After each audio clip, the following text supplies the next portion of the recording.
Hello दोस्तों, नमस्कार। Exist academy में आपका स्वागत है। बच्चों, उत्तर प्रदेश की श्रृंखला जैसा कि चल रही थी, तो आज यहाँ पर हम बात करेंगे उत्तर प्रदेश के कुछ महत्वपूर्ण बिंदु और उत्तर प्रदेश से जितने प्रकार से क्वेश्चन बनने वाले हैं जो पेपर में अक्सर देखने को मिलते हैं, तो वो चीज़ें आज हम यहाँ पर डिस्कस करेंगे। और ये जो प्रश्न यहाँ पर हम आपको कराने जा रहे हैं, तो ये बहुत सारे क्वेश्चन इसके जो हैं एग्जाम में प्रीवियस ईयर में बहुत सारे पूछे गए हैं, तो आज उन्हीं को मद्देनजर रखते हुए आज हम यहाँ पर क्लास देने जा रहे हैं। तो आइए देखते हैं बच्चों, सबसे पहले समझेंगे कुछ महत्वपूर्ण चीज़ें, जैसे कि क्या क्या चीज़ें पूछी जाती है। तो पहले हम यहाँ पर समझने वाले हैं कि उत्तर प्रदेश के प्रमुख शोध संस्थान कौन कौन से हैं जो एग्जाम पॉइंट ऑफ व्यू से बहुत ही महत्वपूर्ण माने जाते हैं। तो अब सबसे पहला हमारा टॉपिक क्या है कि उत्तर प्रदेश के प्रमुख शोध संस्थान का मतलब क्या होता है बच्चों? इसका मतलब होता है कि कोई भी वस्तु किसी विशेष जगह पर उसमें शोध किया जाता है, तो वो चीज़ें हैं। जैसे क्या क्या पूछता है एग्जाम में, और यहाँ देखता है कि मतलब कौन सा शोध संस्थान कहाँ है, मेन ये टॉपिक यहाँ से देखने को मिलेगा। तो बच्चों जैसा कि देखेंगे, तो जैसा पहला आता है कि जैसे भारतीय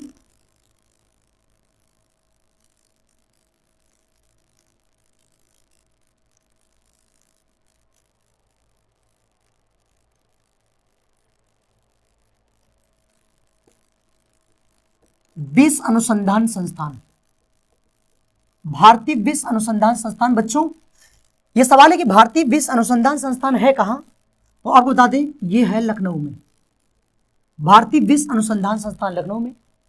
उसके बाद आता है राष्ट्रीय वनस्पति अनुसंधान संस्थान, राष्ट्रीय वनस्पति अनुसंधान संस्थान। बच्चों ये कहाँ है, तो ये भी आपका कहाँ है, लखनऊ में है। लखनऊ में और क्या चीजें हैं वो देखते हैं। जैसे पूछता है कि भारतीय औषधि अनुसंधान संस्थान, भारतीय औषधि अनुसंधान संस्थान, तो ये बच्चों कहाँ है, तो आप कहेंगे ये भी आपका लखनऊ में। लखनऊ में क्या क्या चीजें हैं समझेंगे। पहला है भारतीय विश्व अनुसंधान संस्थान, राष्ट्रीय वनस्पति अनुसंधान संस्थान, और फिर भारतीय औषधि अनुसंधान संस्थान। ये सब कहाँ पाए जाते हैं, तो ये सब के सब जो हैं ये लखनऊ में है। ठीक है। उसके बाद पूछता है गन्ना अनुसंधान संस्थान, यानी कह सकते हैं कि भारतीय, एक मिनट देखते हैं थोड़ा सा, भारतीय गन्ना अनुसंधान संस्थान, गन्ना अनुसंधान संस्थान। बच्चों ये कहाँ है, आपका ये भी आपका है लखनऊ। लेकिन अगर पूछता है चीनी अनुसंधान संस्थान, चीनी अनुसंधान संस्थान, तो बच्चों ये कहां पर पड़ेगा, ये आपका पड़ेगा कानपुर में। कहां पड़ेगा, कानपुर में। और अगर पूछता है भारतीय दलहन अनुसंधान संस्थान, भारतीय दलहन अनुसंधान संस्थान, बच्चों ये कहां पड़ेगा, तो ये पड़ेगा आपका कानपुर। कहां पड़ेगा, कानपुर में। उससे पूछता है भारतीय कालीन अनुसंधान संस्थान, भारतीय कालीन अनुसंधान संस्थान, कालीन अनुसंधान संस्थान, बच्चों ये कहां पड़ेगा, कालीन आपका पड़ेगा भदोही। कहां पड़ेगा, भदोही में। ठीक है ना। तो आप थोड़ा देखते जाइएगा, ये जितने भी प्रश्न आपको यहाँ पर कराए जा रहे हैं ये बहुत ही महत्वपूर्ण है और एग्जाम पॉइंट ऑफ व्यू से बहुत ही जरूरी है, जो पेपर में अक्सर देखने को मिलता है और आगे भी आने की संभावनाएं हैं। आइए फिर देखते हैं एक बार। मैंने कहा भारतीय विश्व अनुसंधान संस्थान कहाँ है, लखनऊ में। राष्ट्रीय वनस्पति अनुसंधान संस्थान कहाँ है बच्चों, तो बताएंगे लखनऊ में। भारतीय औषधि अनुसंधान संस्थान कहाँ है, ये भी लखनऊ में है। भारतीय गन्ना अनुसंधान संस्थान कहाँ है, लखनऊ में है। चीनी अनुसंधान संस्थान कहाँ है, कानपुर में है। भारतीय दलहन अनुसंधान संस्थान कहाँ है, ये भी कानपुर में है। और भारतीय कालीन अनुसंधान संस्थान कहाँ है बच्चों, तो ये आपका पड़ेगा भदोही में। ठीक है ना। उम्मीदें हैं आपको इतनी चीजें समझ में आई होंगी। बच्चों इसको जरूर आप नोट डाउन करिएगा। आगे देखते हैं, एक पूछता है यहां पर क्वेश्चन आता है, केंद्रीय पक्षी अनुसंधान संस्थान। केंद्रीय पक्षी अनुसंधान संस्थान बच्चों ये कहां पड़ेगा? ये पड़ेगा आपका इज्जतनगर। इज्जतनगर, सवाल है इज्जतनगर कहां है? तो आप कहेंगे इज्जतनगर है बरेली में। कहां पर? बरेली में। उसी तरीके से एक और पूछता है, भारतीय पशु चिकित्सा संस्थान।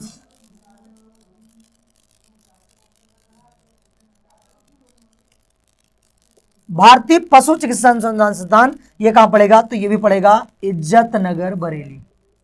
इज्जतनगर बरेली। ठीक है बच्चों, देखिए अगर आपको याद करना है तो याद करने का आपको तरीका बता दें। देखिए जैसे यहां पर कह रहा है केंद्रीय पक्षी और भारतीय पशु, तो आप समझिएगा जैसे याद करना है तो पशु और पक्षी, पशु पक्षियों की क्या करनी चाहिए? इज्जत करनी चाहिए। तो कहां है? इज्जतनगर बरेली में। दोस्तों ये चीजें आपको समझना है, यहां से क्वेश्चन आने की संभावनाएं बहुत सारी हैं, ठीक है ना। तो चीजें आपको समझ में आ रही होंगी और इन्हें आपको लर्न करना है। चलिए आगे देखते हैं इसके अलावा और भी क्या क्या चीजें यहां पूछी जाएंगी। बच्चों एक आता है भारतीय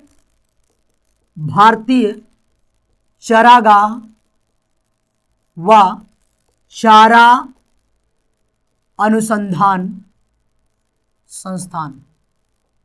चरागाह व चारा अनुसंधान संस्थान ये कहां पड़ेगा बच्चों? ये पड़ेगा आपका झांसी में। और यहीं पर एक आता है आपका भारतीय कृषि वानिकी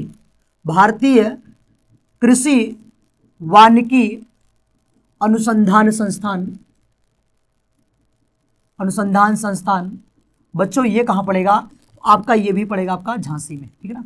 ये भी कहां पड़ेगा? झांसी में पड़ेगा। भारतीय चारागाह व चारा अनुसंधान संस्थान झांसी में है। भारतीय कृषि वानिकी अनुसंधान संस्थान बच्चों ये कहां है? झांसी में है। इसके अलावा एक और बनता है यहां पर, कहता है भारतीय साग भाजी अनुसंधान संस्थान। भारतीय साग भाजी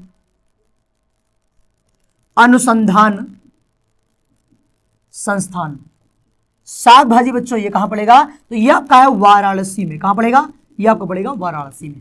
उम्मीदें हैं आपको चीजें समझ में आ रही होगी। और जितने भी यहां पर प्रश्न लिखे जा रहे हैं ये सब वो प्रश्न है जो पेपर में पूछे जा चुके हैं और आगे भी पूछे जाने की संभावनाएं हैं। तो इसलिए इनको आपको ध्यान देकर पढ़ना होगा और इन्हें ध्यान देकर याद करना पड़ेगा, क्योंकि ये प्रश्न आपके एग्जाम में जरूर देखने को मिलने वाले। एक आता है सेंट्रल पंप व पेपर रिसर्च इंस्टीट्यूट। तो ये कहां पड़ेगा? तो ये पड़ेगा आपका सहारनपुर में। एक और आता है, ध्यान दीजिएगा, ये पड़ेगा सहारनपुर में। ये भी क्वेश्चन कई बार पूछा गया है। Birbal Sawhney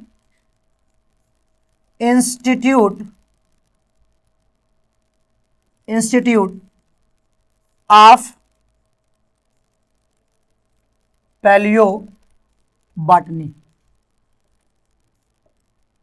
Birbal Sahni institute of palaeobotany बच्चों ये कहां है? तो आप कहेंगे ये भी आपका कहां है? लखनऊ में। कहां पर है? ये लखनऊ में है। तो इतनी चीजें आपको समझ में आई होंगी। एक सबसे महत्वपूर्ण प्रश्न आता है यहां पर, केंद्रीय बकरी अनुसंधान केंद्र। केंद्रीय बकरी अनुसंधान केंद्र। केंद्रीय बकरी अनुसंधान केंद्र बच्चों ये कहां पड़ेगा? तो ये आपका पड़ेगा मथुरा में। कहां पड़ेगा? मथुरा में। उम्मीद है आपको ये चीजें समझ में आ रही होंगी। आइए और देखते हैं, न्यायिक प्रशिक्षण एवं अनुसंधान संस्थान। न्यायिक प्रशिक्षण एवं अनुसंधान संस्थान बच्चों ये कहां है? तो ये भी आपको पड़ेगा लखनऊ में। कहां पड़ेगा? ये लखनऊ पड़ेगा। न्यायिक प्रशिक्षण एवं अनुसंधान संस्थान लखनऊ में। आइए एक बार इसको देखते हैं, जो इंपॉर्टेंट चीजें हैं यहां पर। कहता है भारतीय चारागाह अनुसंधान संस्थान, ये कहां? झांसी में। भारतीय कृषि वानिकी अनुसंधान संस्थान बच्चों कहां है? ये भी झांसी में है। भारतीय साग भाजी अनुसंधान केंद्र कहां है? तो आप कहेंगे कहां पर? तो ये आपका पड़ेगा आपका वाराणसी में।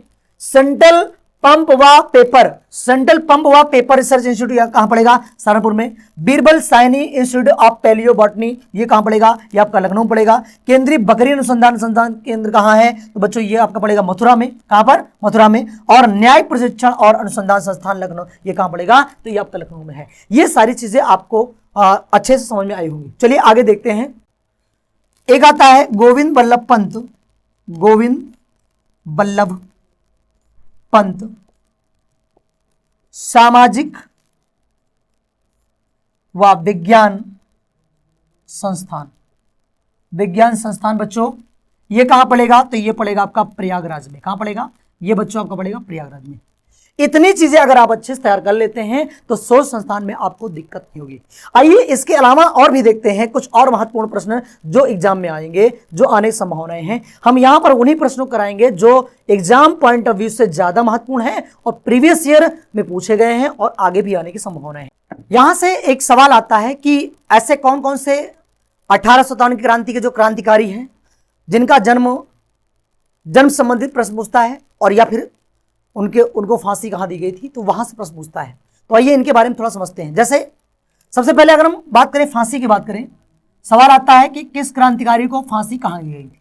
क्रांतिकारियों को फांसी कहां दी गई थी? बच्चों आपको बता दें, जैसे एक नाम आता है राम प्रसाद बिस्मिल। राम प्रसाद बिस्मिल, राम प्रसाद बिस्मिल। अब सवाल आता है कि राम प्रसाद बिस्मिल को फांसी कहां दी गई थी? बच्चों इनको दी गई थी कहां पर? गोरखपुर में। ये एग्जाम में बहुत बार पूछा गया है। कहां पर दी गई थी? गोरखपुर में। उसके अलावा पूछता है अशफाक उल्ला खां। अशफाक उल्ला खां, इनको फांसी कहां दी गई? तो बच्चों ये दी गई थी, अशफाक उल्ला खां को फांसी दी गई थी फैजाबाद में। कहां पर? फैजाबाद में। इसके अलावा सवाल आता है रोशन सिंह को फांसी कहां दी गई? रोशन सिंह को फांसी कहां दी गई? तो बच्चों इनको फांसी दी गई थी आपको, इनको नैनी में। नैनी कहां पड़ेगा? नैनी पड़ेगा आपका वर्तमान प्रयागराज यानी इलाहाबाद। रोशन सिंह को फांसी कहां दी गई? तो दी गई कहां पर? नैनी में। ठीक है। उसके अलावा आता है राजेंद्र लाहिड़ी। राजेंद्र लाहिड़ी को कहां फांसी दी गई? तो बच्चों इनको दी गई थी गोंडा में। कहां पर? गोंडा में। ठीक है ना। तो राजेंद्र लाहिड़ी को फांसी दी गई थी गोंडा में। ये जितने प्रश्न हैं ये बहुत ही महत्वपूर्ण है और कई बार ये मैचिंग करने के लिए आता है, मैच कराना होता है, तो वहां पर ये जरूरी है। आइए फिर देखते हैं। राम प्रसाद बिस्मिल को फांसी कहां दी गई? गोरखपुर में दी गई। अशफाक उल्ला खां कहां दी गई? फैजाबाद में। रोशन सिंह को नैनी में और राजेंद्र लाहिड़ी को गोंडा में। बच्चों आपको एक तरीका मैं थोड़ा समझा दूं, अगर आप यहां पर ध्यान देंगे तो कुछ चीजें यहीं से निकल कर आएंगी। जैसे याद करने तरीका बताएं, जैसे यहाँ लाहिड़ी है, मान लो लाहिड़ी मान ले डा, और यहाँ ये गोंडा ये डा, अगर ये मिला के याद करना चाहे तो याद कर देंगे राजेंद्र लाहिड़ी का कहा? गोंडा यानी डा। ठीक है ना। और यहाँ रोशन या ना लिखा है, ना से नैनी, ना से नैनी हो जाएगा। ये तरीका उपयोग कर सकते हैं। उसके बाद अशफाक उल्ला खां यह फैजाबाद और राम प्रसाद बिस्मिल का कहां पर? गोरखपुर में। तो ये गोरखपुर में। तो ये चीजें आपको समझ में आई होंगी। इसके बाद यहां से कुछ प्रश्न और बनता है। सवाल ये आता है कि इनका जन्म कहां हुआ था? जन्म संबंधित क्वेश्चन आता है। जैसे कौन कौन से क्रांतिकारी हैं जिनका जन्म एक ही जगह हुआ है? जैसे कुछ क्रांतिकारी, जैसे मैं कह दूं कि सवाल आता है कि राम प्रसाद बिस्मिल का जन्म कहां हुआ था। यहां पर थोड़ा समझेंगे जन्म के बारे में, इनके जन्म से संबंधित चीज समझेंगे। इनका जन्म कहां हुआ था? बच्चों आप कहेंगे कि राम प्रसाद बिस्मिल, राम प्रसाद बिस्मिल इनका जन्म कहां हुआ था? तो इनका हुआ था शाहजहांपुर में। कहां हुआ था? शाहजहांपुर में। ठीक है। अब इन्हीं का नहीं, ऐसे कई क्रांतिकारी हैं जिनका जन्म यही हुआ था। जैसे मैं बात करूं अशफाक उल्ला खां, अशफाक उल्ला खां, अशफाक उल्ला खां, इनका भी जन्म स्थान कहां है बच्चों? इनका भी जन्म स्थान मिलता है शाहजहांपुर में। कहां पर? शाहजहांपुर में। उम्मीद है आपको चीजें समझ में आ रही होंगी। चलिए, और इन्हीं के साथ साथ रोशन सिंह थे, रोशन सिंह, रोशन सिंह का भी जन्म हुआ था कहां पर? शाहजहांपुर में। कभी कोई प्रश्न बनाता है ऐसे कौन कौन से क्रांतिकारी हैं जिनका जन्म एक स्थान पर है, यानी एक ही जगह पर हुआ है? तो उनमें 3 क्रांतिकारी हैं। कौन कौन? राम प्रसाद बिस्मिल, अशफाक उल्ला खां, रोशन सिंह। इन सभी को उत्तर प्रदेश के शाहजहांपुर में इनका जन्म हुआ था। और इनके फांसी देने का स्थान क्या है? जैसे राम प्रसाद बिस्मिल को गोरखपुर में दी गई, उत्तर प्रदेश के गोरखपुर में, अशफाकुल्ला खां को फैजाबाद में, रोशन सिंह को नैनी में, राजेंद्र लाहिड़ी को गोंडा में, है ना। तो ये सारी चीजें आपके लिए बहुत महत्वपूर्ण है, इनमें से प्रश्न अक्सर एग्जाम में देखने को मिलते हैं। तो बच्चों आपको समझ में चीजें आई होंगी, ठीक है ना। अगर इतनी चीजें समझ आई होंगी तो आगे देखते हैं। और आइए इसके अलावा देखते हैं भारतीय राष्ट्रीय कांग्रेस के बारे में कि भारतीय राष्ट्रीय कांग्रेस के अधिवेशन कितने हुए थे यूपी में। यहां से क्वेश्चन पूछता है भारतीय राष्ट्रीय कांग्रेस के अधिवेशन यूपी में कितने हुए थे, तो आइए उनको देखते हैं। पहले समझते हैं भारतीय राष्ट्रीय कांग्रेस के बारे में। भारतीय राष्ट्रीय कांग्रेस, भारतीय राष्ट्रीय कांग्रेस ये क्या थी? तो भारतीय राष्ट्रीय कांग्रेस को कहेंगे इंडियन नेशनल कांग्रेस, यानी इसको कह सकते हैं आईएनसी। क्या बोलते हैं? आईएनसी।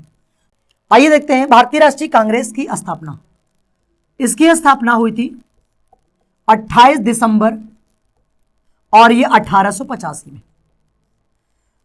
ये लॉर्ड डफरिन के दिमाग की उपज थी, इसकी स्थापना हुई। और उसके अलावा ये इसका पहला जो अधिवेशन हुआ,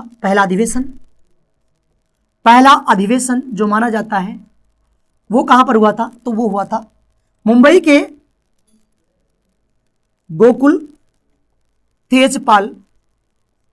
गोकुलदास तेजपाल संस्कृत कॉलेज, गोकुलदास तेजपाल संस्कृत कॉलेज। और ये कहां पड़ेगा बच्चों? तो ये पड़ेगा आपका मुंबई में। कहां पर? मुंबई में। यहां इसकी स्थापना हुई और इसके संस्थापक का नाम माना जाता है एओ ह्यूम, जो स्कॉटलैंड के निवासी थे, स्कॉटलैंड से आकर के बसे थे और यूपी के इटावा में ये अपने कार्यभार को संभाले हुए थे, वहीं पर ये तैनात थे। ये तो भारतीय राष्ट्रीय कांग्रेस की स्थापना के बारे में है। यहां हमें समझना है कि उत्तर प्रदेश में कितने अधिवेशन हुए हैं भारतीय राष्ट्रीय कांग्रेस के आजादी के पहले। तो उत्तर प्रदेश में कुल 9 अधिवेशन आईएनसी के हुए हैं। कितने? आईएनसी के कितने अधिवेशन? 9 थे। बच्चों ये चीज ध्यान देना, ये बहुत ही महत्वपूर्ण है। कितने हुए हैं? 9। आइए उन 9 के बारे में देखते हैं, वो कौन कौन से सन में हुए, कब कब हुए और उनकी अध्यक्षता कौन किया। आइए देखते हैं पूरे 9 अधिवेशन के बारे में, समझते हैं कि भारतीय राष्ट्रीय कांग्रेस के वो 9 अधिवेशन जो हुए हैं वो कहां कहां हुए हैं और कब कब हुए हैं। उत्तर प्रदेश में आईएनसी के कुल अधिवेशन वो कौन कौन से अधिवेशन हुए बच्चों? आइए देखते हैं। तो मैंने कहा कितने हुए? तो कुल हुए 9। आइए 9 के बारे में समझते हैं। पहला कब हुआ और उसके बाद कौन कौन हुआ कब? 1888, 1892, 1899, 1905, 1910, 1916, 1925, 1, 2, 3, 4, 5, 6, 7 और इसके अलावा 1936 और 1946। ये वो सन है जो अधिवेशन कहां पर हुए? ये आपके उत्तर प्रदेश में। अब आइए देखते हैं, थोड़ा सा एक चीज समझिएगा, इसको यहां लिख लेते हैं हम 1936 और 1946। आइए देखते हैं ये कहां कहां हुए और इसके अध्यक्ष कौन रहे। ये हुआ था इलाहाबाद में, पहला इलाहाबाद में, और अध्यक्ष था जॉर्ज यूल। और जॉर्ज यूल जो थे ये माने जाते हैं कि भारतीय राष्ट्रीय कांग्रेस के पहले अंग्रेज अध्यक्ष थे। क्या थे? पहले अंग्रेज अध्यक्ष थे। यहां से ऐसे ऐसे प्रश्न बनने के चांसेस हैं। दूसरा हुआ था, ये हुआ था इलाहाबाद में, ये भी हुआ था, और इसके अध्यक्ष माने जाते हैं डब्ल्यू.सी. बनर्जी। ठीक है। फिर बच्चों आता है 1999 में होता है, और ये होता है आपका लखनऊ में। अध्यक्ष थे रोमेश चंद्र बनर्जी। वो डब्ल्यू.सी. बनर्जी हैं, ये रोमेश चंद्र बनर्जी। 1905 में होता है बनारस में। इसकी अध्यक्षता करने वाले थे गोपाल कृष्ण गोखले।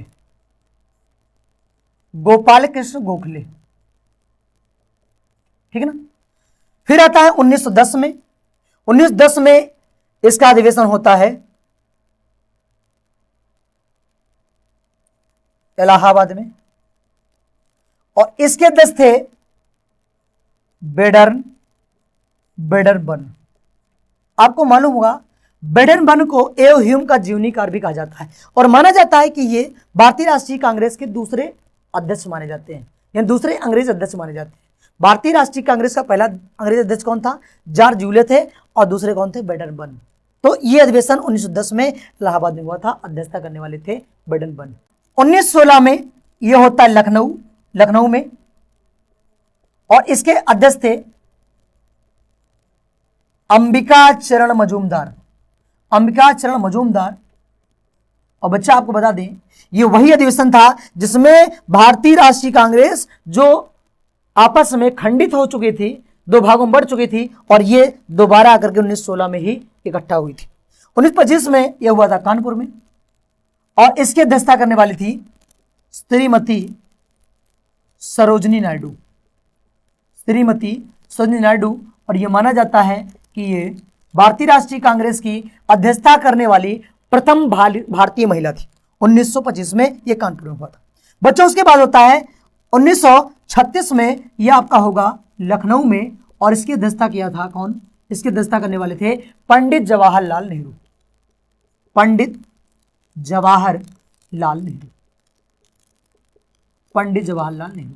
और आखिरी वाला 1946 में होता है, और यह होता है बच्चों आपके मेरठ में।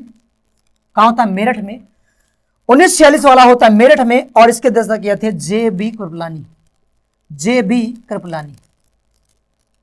इनके बारे में कहा जाता है कि आजादी समय भारतीय राष्ट्रीय कांग्रेस अध्यक्ष यही थे। तो बच्चों कितने हो गए? ये पूरे 9 हो गए। 1 2 3 4 5 6 7 8 9, ये 9 अधिवेशन है जो कुल मिला के कहां हुए थे? ये यूपी में हुए थे। यहां से प्रश्न बनता है कि भारतीय राष्ट्रीय कांग्रेस के कुल कितने अधिवेशन हैं जो उत्तर प्रदेश में हुए? तो बच्चों कितने हैं? 9। आइए एक बार इसको रिवीजन कर लेते हैं। तो पहला 1888 में हुआ, और ये कहां हुआ? इलाहाबाद में हुआ। अध्यक्ष कौन थे? जॉर्ज जूलियस थे। जॉर्ज जूलियस पहले अंग्रेज अध्यक्ष माने जाते हैं भारतीय राष्ट्रीय कांग्रेस के। 1892 में इलाहाबाद में हुआ, इसके अध्यक्ष थे डब्ल्यू बनर्जी। 1899 में लखनऊ में हुआ, रोमेश चंद्र बनर्जी अध्यक्ष थे।